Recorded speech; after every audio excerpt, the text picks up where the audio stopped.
Citius, Altius, Fortius. These three words, meaning swifter, higher, stronger, have been adapted as the Olympic motto. Every athlete has an aspiration to make it to the Olympic Games, and we have all grown up watching the Olympic Games, but it's only the athletes who strive to work harder and be the best in the world that make it to the Olympic Games. But the Olympics have become a great symbol of nationalism for America and the world through the ancient games honoring Zeus, the revival of the games through the help of Baron Pierre de Coubertin, and the Olympic Games as we know them today. As far back as civilization can be traced in Greece, there were Olympic Games. In fact, the first games were recorded to have taken place in 776 BC in Olympia lands. According to the Olympic Games website in 2010, legend has it that Hercules, son of Zeus, founded the games, which by the end of the 6th century BC had become the most famous of all Greek sporting events. Nothing was more important to the Greeks than the games, and nothing was permitted to interfere with them, not even wars. And according to the Athens Guide online website in 2012, after Rome was conquered by Greece and Christianity became the official religion of the Roman Empire, the games lost importance, and thus Emperor Theodosius put an end to the games in 393 AD. Now the world went 15 centuries without the Olympic Games, which were brought back by Baron Pierre de Coubertin.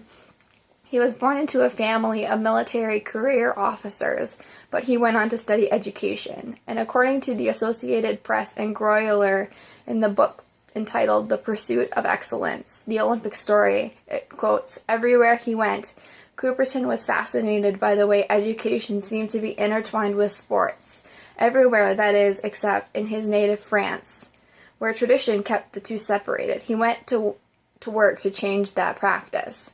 He founded the Athletic Sports Union, an organization which sought to increase physical education in French schools and universities. And he worked to increase interest in sports activity in France. He even spoke at the Athletic Conference in 1894 with delegates from 9 nations in hopes to hold the first modern Olympic Games in 1900 in Paris, France. And on June 23, 1894, the Athletic Congress unanimously voted to revive the Olympics, with the first games to be held in 1896 in Athens, Greece. And Baron Pierre de Coubertin was president of the International Olympic Committee until 1925. He died in 1937, and his heart was taken to Olympia to be buried in the sacred grove there. Now, the modern games as we know them today began in 1896 in Athens, Greece, where 12 nations participated in the reviving of the games.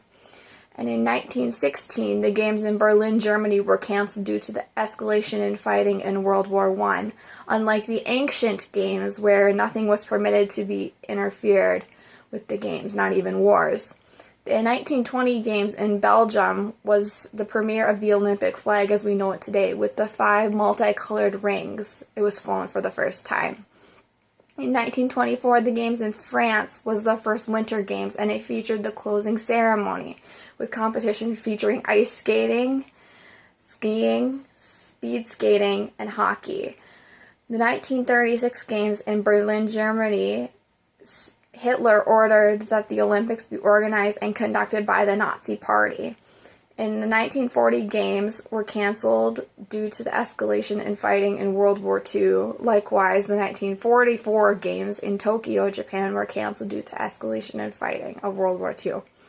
The 1956 games in Italy were the first televised games of the, and in 1972 was the September 5th terrorist attack that killed 2 athletes and took 9 others as hostages that took place in the Olympic Village. And 1994 marks the first year that the Winter and Summer Olympics were held in separate and alternating years as we know them today. So the Summer Olympics and the Winter Olympics are held in different years.